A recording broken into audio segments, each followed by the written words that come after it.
ನಮಸ್ತೆ. ನೋಡಿ, ಇವತ್ತೇ ಮಂಡ್ಲೂರು ಗ್ರಾಮ, ಮಂಡ್ಲೂರಿಂದ ಮಂಡ್ಲೂರು ಗೊಲ್ರಟ್ಟಿ ಅಂತಲೇ ಹೆಸರು. ಅಲ್ಲಿ ಒಬ್ಬರ ಹೊಲಕ್ಕೆ ಬಂದಿದ್ದೀನಿ. ನಾವು ಹೋಗೋ ರೋಡಲ್ಲಿದೆ, ಸಂತೋಷ್ ಕುಮಾರ್ ಅಂತ ಹೇಳಿ. ಇವರು ಅವರೇ ಬೆಳೆಯನ್ನು ಬೆಳೆದಿದ್ದಾರೆ. ಬಟ್ ನಾನು ನೋಡಿಬಿಟ್ಟು ನನಗೆ ಎಷ್ಟು ಖುಷಿ ಆಯಿತು ಅಂದರೆ, ಇಲ್ಲಿ ನಮ್ಮ ಫ್ರೆಂಡ್ ಒಬ್ಬರು ಹೇಳಿದ್ರು ಇವರು ಪೂರ್ತಿ ಆರ್ಗ್ಯಾನಿಕ್ ಆಗಿ ಬೆಳೆದಿದ್ದಾರೆ ಅಂತ.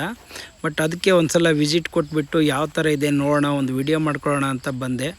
ನೋಡಿಬಿಟ್ಟು ತುಂಬ ಸಂತೋಷ ಆಯಿತು. ಅವರಿಗೆ ನಮ್ಮ ಫ್ರೆಂಡ್ ಮೂಲಕ ಫೋನ್ ಮಾಡಿ ಹೇಳಿದ್ದೀನಿ, ಅವರು ಬರ್ತೀನಿ ಅಂತ ಹೇಳಿದ್ದಾರೆ, ಮಾಹಿತಿ ಕೇಳೋಣ ಅಂತ. ಅಲ್ಲಿಯವರೆಗೆ ಇದರದ್ದು ಒಂದು ವಿಡಿಯೋ ಮಾಡ್ಕೊಳ್ಳೋಣ ಅಂತ ನಾನು ಮಾಡ್ಕೊಳ್ತಾ ಇದ್ದೀನಿ. ನೋಡಿ, ಪ್ರತಿ ಯಾವುದರಲ್ಲೂ ಕಾಯಿಲೆಗಳಿಲ್ಲ. ನೋಡಿ, ಆರ್ಗ್ಯಾನಿಕ್ ಮಾಡಿದ್ರೆ ಆ ಕಾಯಿಲೆ ಬರುತ್ತೆ, ಈ ಕಾಯಿಲೆ ಬರುತ್ತೆ ಅಂತ ಹೇಳ್ತಾರೆ. ಅವರು ರಾಸಾಯನಿಕ ಬಳಸ್ದೇ ಇಷ್ಟು ಚೆನ್ನಾಗಿ ಬೆಳೆದಿದ್ದೀವಿ ಅಂತ ಹೇಳ್ತಾ ಇದ್ದಾರೆ. ತುಂಬ ಸಂತೋಷ ಆಗುತ್ತೆ ಕೇಳಲಿಕ್ಕೆ. ನೋಡಿ, ನೀವು ಒಂದು ಕಡೆಯಿಂದ ಅಬ್ಸರ್ವ್ ಮಾಡಿ, ಪ್ರತಿ ಒಂದು ಗಿಡವೂ ಅಷ್ಟೇ ಬ್ಯೂಟಿಫುಲ್ ಆಗಿದೆ. ಎಲ್ಲೋ ಅಲ್ಲೊಂದು ಸ್ವಲ್ಪ ಇಲ್ಲೊಂದು ಸ್ವಲ್ಪ ಅನ್ನೋಂಗಿಲ್ಲ. ಇದು ನನ್ನ ಲೆಕ್ಕ 1.5-2 ಎಕರೆ ಅನಿಸುತ್ತೆ ಜಾಗ ನೋಡಿದ್ರೆ. ಅಷ್ಟು ಜಾಗದಲ್ಲಿ ಬೆಳೆದಿದ್ದಾರೆ, ತುಂಬ ಬ್ಯೂಟಿಫುಲ್ಲಾಗಿ ಬೆಳೆದಿದ್ದಾರೆ. ನೋಡಿಬಿಟ್ರೆ ತುಂಬ ಖುಷಿಯಾಗುತ್ತೆ. ನೋಡಿ, ಒಂದೊಂದು ಗಿಡವೂ ಎಷ್ಟು ಚೆನ್ನಾಗಿ ಬಂದಿದೆ ಅಂತ ನಾನು ಅದನ್ನೇ ತೋರಿಸ್ತಾ ಇದ್ದೀನಿ. ನೋಡಿ, ಎಷ್ಟು ಚೆನ್ನಾಗಿ, ಆಮೇಲೆ ಎಷ್ಟು ಕ್ಲೀನಾಗಿ ಇಟ್ಕೊಂಡಿದ್ದಾರೆ ನೋಡಿ. ಈ ಥರ ಎಲ್ಲ ಗಿಡಗಳು ಹೀಗೆ ಇದೆ, ಅಲ್ಲಿಂದ ಇಲ್ಲಿಗೂ ಎಲ್ಲ ನಾನು ಒಂದು ಕಡೆಯಿಂದ ಅಬ್ಸರ್ವ್ ಮಾಡಿಕೊಂಡು ನೋಡ್ಕೊಳ್ತಾ ಬಂದೆ. ಒಬ್ಬರು ಈಗ ರೈತರು ಎಲ್ಲ ಬೆಳೆಗಳನ್ನು ಬೆಳಿಬೇಕು ಅಂತ ನೋಡ್ತಾರೆ. ಈ ಥರ ಬೆಳೆಗಳನ್ನು ಬೆಳೆದು ಈ ಥರ ಖರ್ಚು ಕಮ್ಮಿಯಲ್ಲಿ ಬೆಳೆದ್ರೆ 100% ಒಂದು ಒಳ್ಳೆ ಪ್ರಾಫಿಟ್ ಬಂದೇ ಬರುತ್ತೆ ಅಂತ ನನ್ನ ಒಂದು ಮಾಹಿತಿ ಪ್ರಕಾರ ನಾನು ಹೇಳ್ತಾ ಇರೋದು. ಯಾಕಂದರೆ ನೀವು ಖರ್ಚು ಸಿಕ್ಕಾಪಟ್ಟೆ ಮಾಡಿಕೊಂಡ್ರೆ ನಿಮಗೆ ಆದಾಯ ಎಲ್ಲಿ ಬರುತ್ತೆ ಅಂತ. ಇವರು ಯಾವಾಗಲೂ ಹಂಗೆ ಅಂತೆ, ಪ್ರತಿ ವರ್ಷವೂ ಇವರು ಇವರು ಭಾಳ ಟಾಪ್ ಕ್ವಾಲಿಟಿ ಬೆಳೆಯನ್ನು ಬೆಳೀತಾರಂತೆ. ಯಾವಾಗಲೂ ಬೆಳೆಯನ್ನು ಸುಮ್ಮನೆ ಎಲ್ಲರೂ ಮಾಡ್ತಾರೆ ಅಂತ ಮಾಡಲ್ಲ, ಟೈಮ್ ಟು ಟೈಮ್ ವರ್ಕ್ ಮಾಡ್ತಾರೆ. ಇವ್ರದ್ದು ಫ್ಯಾಮಿಲಿಯಲ್ಲಿ ಇವ್ರದ್ದು ಇದೇ ವರ್ಕ್ ಅಂತೆ. ತುಂಬ ಅಗ್ರಿಕಲ್ಚರನ್ನು ತುಂಬ ಶ್ರದ್ಧೆ ನಿಷ್ಠೆಯಿಂದ ಮಾಡ್ತಾರೆ. ಹಂಗಿರೋದ್ರಿಂದ ನನಗೆ ಇವ್ರು ಹೇಳಿದ್ದು ಕೇಳಿಬಿಟ್ಟೆ ಇದನ್ನೊಂದು ವಿಡಿಯೋ ಮಾಡ್ಕೊಳ್ಳೋಣ ಅನ್ನೋ ಒಂದು ಉದ್ದೇಶದಿಂದ ಬಂದೆ.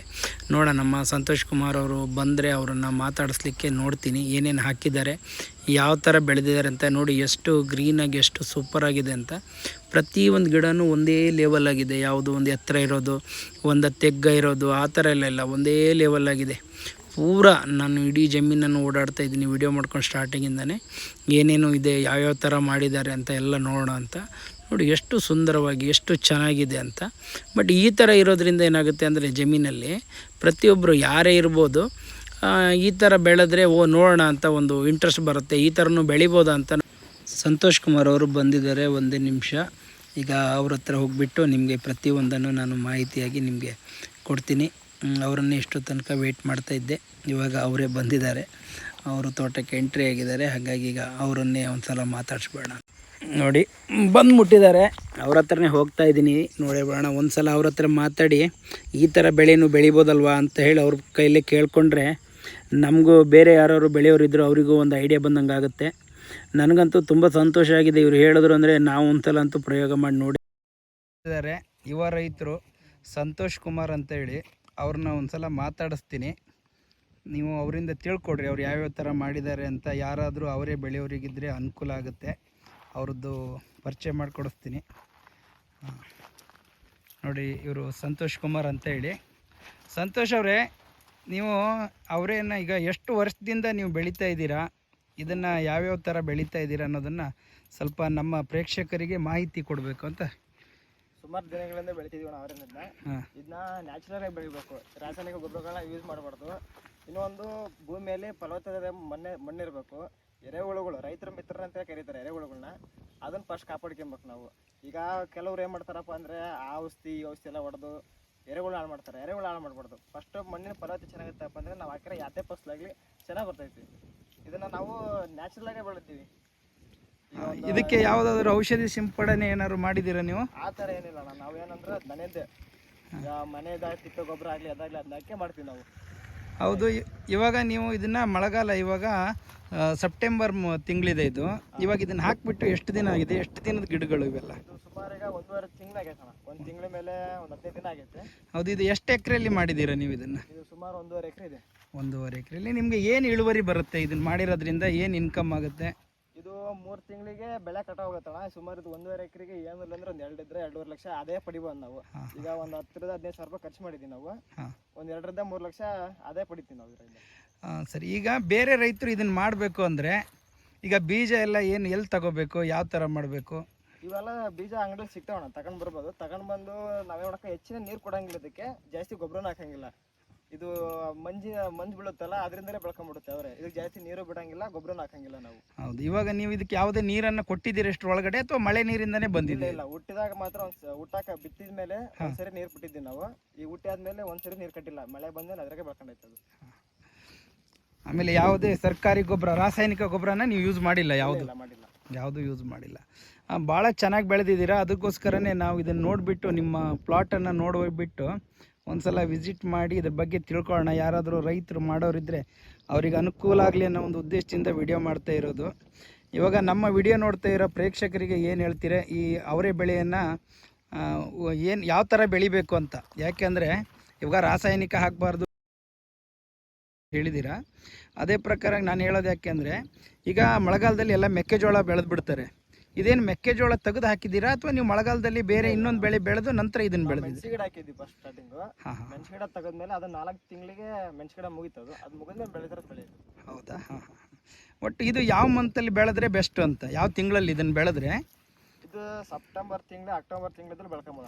ಸೆಪ್ಟೆಂಬರಿಂದ ಅಕ್ಟೋಬರ್ ತಿಂಗಳಿಗೆ ಹಾಕಿದ್ರೆ ಬೆಳೆ ಚೆನ್ನಾಗಿ ಬರುತ್ತೆ. ಭಾಳ ಚೆನ್ನಾಗಿ ಬೆಳೆದಿದ್ದೀರಾ, ಭಾಳ ನೋಡಿ ಖುಷಿ ಆಯಿತು.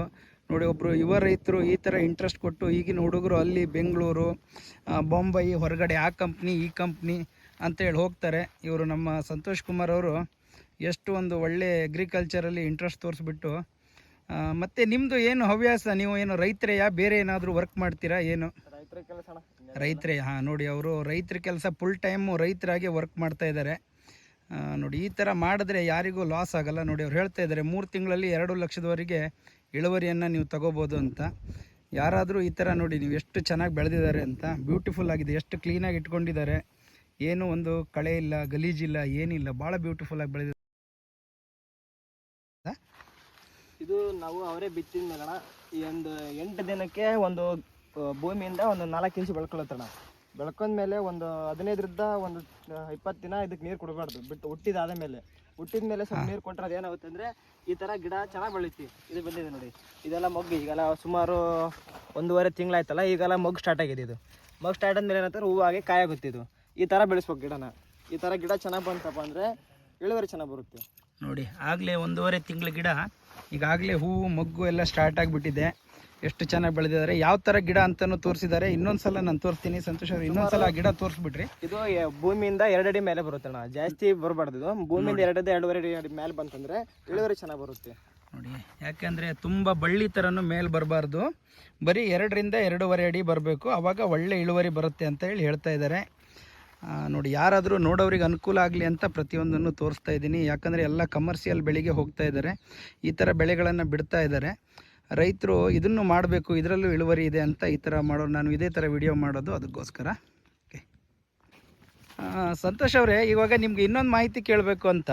ಇವಾಗ ನೀವು ಅವರೇ ಬೆಳೆದಿದ್ದೀರಾ, ಮೆಣಸು ಬೆಳೆದಿದ್ದೀರಾ, ನೀವು ಏನೇನು ಬೆಳಿತೀರಾ, ಆಮೇಲೆ ತರಕಾರಿಯಲ್ಲಿ ಯಾವ್ಯಾವ ವೆರೈಟಿ ಬೆಳಿತೀರಾ, ಆಮೇಲೆ ಮತ್ತೇನೇನು ನಿಮ್ಮದು ಅಗ್ರಿಕಲ್ಚರಲ್ಲಿ ಏನಿದೆ, ಹಾರ್ಟಿಕಲ್ಚರಲ್ಲಿ ಏನಿದೆ ಅಂತ ನಮ್ಗೊಂದು ಸ್ವಲ್ಪ ಡೀಟೇಲ್ಸ್ ಆಗಿ ಹೇಳಿ.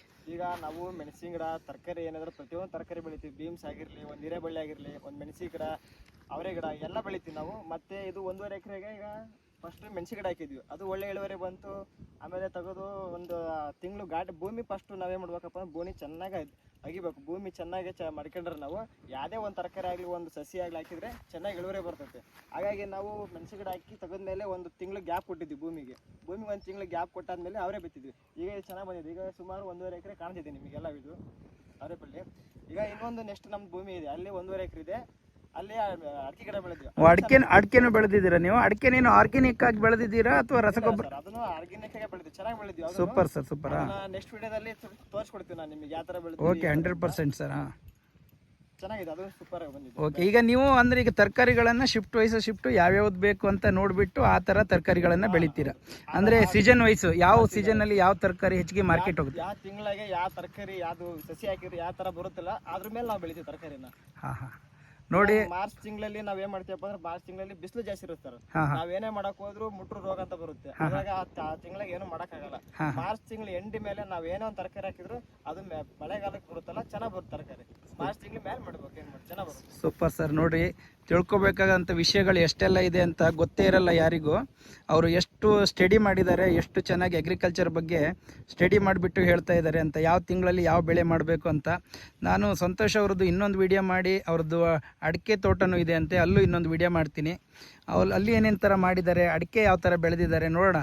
ಇವಾಗ ತರಕಾರಿ 3 ತಿಂಗಳು 4 ತಿಂಗಳು ಬೆಳೆನ ಚೆನ್ನಾಗಿ ಬೆಳೀತಾ ಇದ್ದಾರೆ. ಅಡಿಕೆ ಬೆಳೆನೂ ಹಾಗೆ ಬೆಳೆದಿದ್ದಾರೆ ಅಂದರೆ ಅವರೊಬ್ಬರು ಸಂಪೂರ್ಣ ರೈತರಾಗಿದ್ದಾರೆ, ಭಾಳ ಚೆನ್ನಾಗಿ ಮಾಡಿದ್ದಾರೆ ಅಂತ. ಅದರದ್ದು ಒಂದು ವಿಡಿಯೋ ಮಾಡಿ ಹಾಕ್ತೀನಿ ನೋಡಿ. ಇಷ್ಟೆಲ್ಲ ನಾವು ಇವಾಗ ಅವ್ರ ಹತ್ರ ಮಾತಾಡಿದ್ಮೇಲೆ ನನಗೆ ಅನಿಸಿರೋದೇನು ಅಂದರೆ, ಒಂದು 30,000ನ ಒಂದು 50,000 ಖರ್ಚು ಮಾಡಿ 1-1.5 ಲಕ್ಷನ ಒಂದು 4 ತಿಂಗಳಲ್ಲಿ ನಾವು ದುಡಿತೀವಿ ಅಂತ ಇರುವಾಗ ಅಗ್ರಿಕಲ್ಚರಲ್ಲಿ ಕರೆಕ್ಟಾಗಿ ಮಾಡಬೇಕು, ನಿಯತ್ತಿಂದ ಮಾಡಬೇಕು.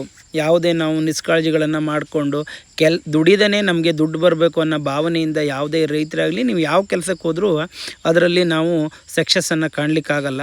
ನಾನು ಅದಕ್ಕೆ ಕಾರಣದಿಂದ ನಾನು ಹೇಳೋದೇನೆಂದರೆ, ನೋಡಿ ಇವ್ರನ್ನ ನೋಡಿ, ಎಲ್ಲೋ ಇವ್ರ ವಯಸ್ಸಿನವ್ರು ಇವಾಗೆಲ್ಲ ಬೆಂಗಳೂರು ಹೋದೆ, ಬೇರೆ ಯಾರದ್ದೋ ಕೈ ತೆಳಗೆ ಕೆಲಸ ಮಾಡ್ತಾಯಿದ್ದೀನಿ, ಇನ್ನೊಂದೇನೋ ಮಾಡ್ತಾಯಿದ್ದೀನಿ, ಆ ಥರ ಇನ್ನೊಂದು ಯಾವುದೋ ಕಂಪ್ನಿ ಹುಡ್ಕೊಂಡು ಹೋದೆ. ಈ ಥರ ತುಂಬ ಜನ ಮಕ್ಕಳು ನಮ್ಮ ಹತ್ರನೂ ಕೇಳ್ಕೊಂಡು ಬರ್ತಾರೆ, ಡಿಗ್ರಿ ಆಗಿದೆ ಅಂತಾರೆ, ಕೆಲಸ ಕೇಳ್ಕೊಂಡು ಬರ್ತಾರೆ. ಇದನ್ನೆಲ್ಲ ಬಿಟ್ಬಿಡಿ, 1 ಎಕರೆ 2 ಎಕರೆ ಜಮೀನಿದೆ ಅಂದರೆ ಈ ಥರ ಮಾಡಿ ನೋಡಿ. ನಾನು ಹೇಳ್ತಾ ಇರೋದಂದರೆ, ನೀವು 50,000 ಇನ್ವೆಸ್ಟ್ಮೆಂಟ್ ಮಾಡಿ ನಿಮಗೆ 50,000 ಪ್ರಾಫಿಟ್ ಬಂದರೂ ನಿಮಗೆ ಏನು ಕಮ್ಮಿ ಆಗಿದೆ ಅಂತ ನಾನು ಕೇಳೋದು. 3 ಮಂತ್ಸಲ್ಲಿ ಡಬಲ್ ಆಯ್ತಲ್ವ, ನಿಮ್ಮ ಇನ್ವೆಸ್ಟ್ಮೆಂಟಿಗೆ ಡಬಲ್ ಆಯ್ತಲ್ವ. ಇವಾಗ ನಾನು ಹೇಳ್ತಾ ಇರೋದು, ಅರ್ಧ ಎಕರೆಗೆ 50,000 ಇನ್ವೆಸ್ಟ್ಮೆಂಟ್ ಮಾಡಿರ್ತೀರ, ಅರ್ಧ ಎಕರೆಗೆ ನಿಮ್ಗೆ 50,000 ಪ್ರಾಫಿಟ್ ಬರುತ್ತೆ ಅಂದರೆ ಯಾವ ಕಾರಣಕ್ಕೂ ಲಾಸ್ ಆಗೋಲ್ಲ. ಇದೇ ಪ್ರಕಾರ ನೀವೇನು ಮಾಡಬೇಕು ಅಂದರೆ, ನಿಮ್ಮ ಜಮೀನು ಏನಿದೆ ಅಂತ ನೋಡಿಕೊಂಡು, ನೀರಿನ ಸವಲತ್ತು ನೋಡಿಕೊಂಡು, ಇವ್ರು ನೀರು ಬೇಡ ಅಂತ ಇದ್ದಾರೆ, 2 ಬೆಳೆ ತೆಗೆದಿದ್ದಾರೆ ಮಳೆಗಾಲದಲ್ಲಿ. ಇವರು ಅಂದರೆ ಮಳೆ ನೀರಿಗೆ 2 ಬೆಳೆಯನ್ನು ತೆಗೆದಿದ್ದಾರೆ. ಮೊದಲಿನ ಬೆಳೆಯಲ್ಲೂ ನಾವು ಲಕ್ಷಾನುಗಟ್ಟಲೆ ಪ್ರಾಫಿಟ್ ತೊಗೊಂಡಿದ್ದೀವಿ ಅಂತ ಹೇಳಿದ್ರು. ಕೇಳಿಬಿಟ್ಟು ತುಂಬ ಖುಷಿ ಆಯಿತು.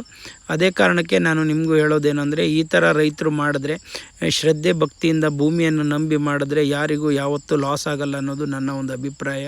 ಉದಾಹರಣೆಗೆ ಇವರು ನಮ್ಮ ಸಂತೋಷ್ ಕುಮಾರ್ ಅವರೇ, ದಯವಿಟ್ಟು ಈ ಥರ ಬೆಳೆಗಳನ್ನು ಬೆಳಿಲಿಕ್ಕೆ ನೋಡಿ. ನಿಮ್ಮ ಹತ್ರ ವೇಟ್ ಮಾಡಲಿಕ್ಕಾಗಲ್ಲ ವರ್ಷಾನುಗಟ್ಟಲೆ. ಕೆಲವರು, ನಾನು ಮತ್ತೊಬ್ಬರ ಹತ್ರ ಇನ್ನೊಂದು ವಿಡಿಯೋ ನಾನು ನೆಕ್ಸ್ಟ್ ಟೈಮ್ ಮಾಡ್ತೀನಿ, ಒಬ್ಬರು ಹೇಳಿದ್ದಾರೆ, ಅವರು ಸೊಪ್ಪಲ್ಲೇ ಲಕ್ಷಾನುಗಟ್ಟಲೆ ಬೆಳೀತಾರಂತೆ. ಕೊತ್ತಂಬರಿ ಸೊಪ್ಪು, ಆಮೇಲೆ ಪುದೀನ ಸೊಪ್ಪು, ಆ ಥರ ಪಾಲಕ್ ಸೊಪ್ಪಲ್ಲೇ ನಾನು ಲಕ್ಷಾನುಗಟ್ಟಲೆ ಇನ್ಕಮ್ ಮಾಡಿದ್ದೀನಿ, ಸ್ವಂತ ಒಂದು ಮನೆ ಮಾಡಿದ್ದೀನಿ ಅಂತೆಲ್ಲ ಹೇಳಿದ್ದಾರೆ. ಇವರು ತುಂಬ ಟ್ಯಾಕ್ಟ್ರ್ ತೊಗೊಂಡಿದ್ದಾರೆ. ಇವಳು ಭಾಳ ಅಂದರೆ ಏನಂದರೆ ಒಂಥರ ಹೈ ಲೆವೆಲ್ ರೈತರು ಅಂತಲೇ ಹೇಳ್ಬೋದು. ಜಮೀನು ಕಮ್ಮಿ ಇದ್ದರೂ ಕೂಡ ಬೆಳೆಯನ್ನು ಭಾಳ ಚೆನ್ನಾಗಿ ಬೆಳೆದಿದ್ದಾರೆ. ಎಲ್ಲೂ ಜಮೀನಲ್ಲಿ ಹೇಳಿಲ್ಲ, ಇಲ್ಲಿ ಭಾಳ ಚೆನ್ನಾಗಿ ಅಂದರೆ ಭಾಳ ಚೆನ್ನಾಗಿ ಬೆಳೆದಿದ್ದಾರೆ ನೋಡಿ. ಇದನ್ನೆಲ್ಲ ಯಾಕೆ ತೋರಿಸ್ತಾ ಇದ್ದೀನಿ ಅಂದರೆ, ನೀರು ನಿಂತಿರೋ ಜಾಗ ಅದು, ಅಲ್ಲೆಲ್ಲ ಒಂದು ಸ್ವಲ್ಪ ಹಾಳಾಗಿದೆ. ನೀರು ಹೆಚ್ಚಾಗಿರೋದ್ರಿಂದನೂ ಹಾಳಾಗುತ್ತೆ ಅನ್ನೋ ಒಂದು ಇದನ್ನು ತೋರಿಸ್ತಾ ಇದ್ದೀನಿ ಅಷ್ಟೇ. ನೀರು ಮೀಡಿಯಮ್ ಸಾಕು. ಮನೆಗೆ ತಿನ್ನಲಿಕ್ಕೆ ಅಂತ ಅಲಸಂದಿನ ಹಾಕ್ಕೊಂಡಿದ್ದಾರೆ ಒಂದು ಸ್ವಲ್ಪ, ಅದನ್ನು ತೋರಿಸ್ತಾ ಇದ್ದೀನಿ. ಹಾಗಾಗಿ ಭಾಳ ಚೆನ್ನಾಗಿ ಅಂದರೆ ಭಾಳ ಚೆನ್ನಾಗಿ ಟಾಪ್ ಲೆವೆಲಲ್ಲಿ ಅಗ್ರಿಕಲ್ಚರ್ ಮಾಡಿದ್ದಾರೆ. ಇದು ಅಲಸಂದಿ, ಇದು ನಾನು ಇವಾಗ ಏನು ತೋರಿಸ್ತಾ ಇದ್ದೀನಲ್ವ ಅದ್ರ ಮಧ್ಯದಲ್ಲಿ ಅವ್ರ ಮನೆಗೆ ತಿನ್ಲಿಕ್ಕೆ ಬೇಕು ಅಂತ ಅವ್ರು ಹಾಕ್ಕೊಂಡಿರೋದು ಇದು ಅಲಸಂದಿ. ಅಂದರೆ ರೈತರು ಬರೀ ಜನರಿಗೆ ಕೊಡೋದಲ್ಲ, ಅವ್ರಿಗೆ ಏನು ಬೇಕೋ ಅದನ್ನು ಜೊತೆಗೆ ಬೆಳ್ಕೊಳ್ತಾ ಇದ್ದಾರೆ. ಈ ಥರ ಒಂದು ಅವರು ಏನು ಬೆಳ್ಕೊಳ್ತಾರೆ, ಅವ್ರು ಏನು ತಿಂತಾರೆ ಅಂದರೆ ಆ ಥರ ಒಳ್ಳೆ ಫುಡ್ಡು ಈಗ ಸಿಟಿಯಲ್ಲಿರೋರಿಗೆ ಸಿಗೋದು ತುಂಬ ಕಷ್ಟ. ಇವ್ರದ್ದು ಅವರೇ ಬಂದ ತಕ್ಷಣ ನಾನಂತೂ 100% ಕೇಳಿದ್ದೀನಿ ಅವರಿಗೆ, ಇನ್ನೊಂದು ತಿಂಗಳಲ್ಲಿ 15ರಿಂದ 20 ದಿನದಲ್ಲಿ ಕಾಯಿ ಬರುತ್ತೆ ಅಂತ ಹೇಳಿದ್ದಾರೆ.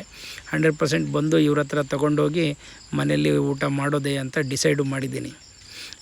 ಆಮೇಲೆ ನೋಡಿ, ಅವರನ್ನು ನಾನು ವಿಡಿಯೋ ಮಾಡಿಕೊಂಡು ನನ್ನ ಪಾಡಿಗೆ ನಾನು ಮಾತಾಡ್ತಾ ಇದ್ದೆ. ಅವ್ರ ಬಗ್ಗೆ ಕ್ಯಾಮ್ರಾ ಯಾಕೆ ತೋರಿಸ್ತಾ ಇದ್ದೀನಿ ಅಂದರೆ, ಅವರು 1 ಸೆಕೆಂಡು ಸುಮ್ಮನೆ ಇರ್ತಾ ಇಲ್ಲ. ನಮ್ಮ ಜೊತೆಗೆ ಮಾತಾಡ್ತಾ ಇದ್ದರೂ ಕೂಡ ಎಲ್ಲಿ ಹುಲ್ಲಿದೆ, ಎಲ್ಲಿ ಕಳೆ ಇದೆ ಅಂತ ಹುಡುಕಿ ಅದನ್ನು ಕಿತ್ತಾಕ್ತಾ ಇದ್ದಾರೆ. ಅವ್ರಿಗೆ ಒಂದು ಕಂಡ್ರೂ ಅವ್ರಿಗೆ ಮನಸ್ಸಿಗೆ ಸಮಾಧಾನ ಇಲ್ಲ. ಈಗಿನ ಮಕ್ಕಳಿಗೆ ಎಷ್ಟು ಒಂದು ಪೇಷನ್ಸು, ಎಷ್ಟು ಈ ಥರ ಮಾಡಬೇಕು ಅನ್ನೋದೊಂದು ಅವ್ರ ಮೆಂಟಲಿಯಲ್ಲಿ ಇದ್ದುಬಿಟ್ರೆ ಅವ್ರ ಜಮೀನಲ್ಲಿ 100% ಸಕ್ಸಸ್ಫುಲ್ಲಿ ಆಗೇ ಆಗ್ತಾರೆ.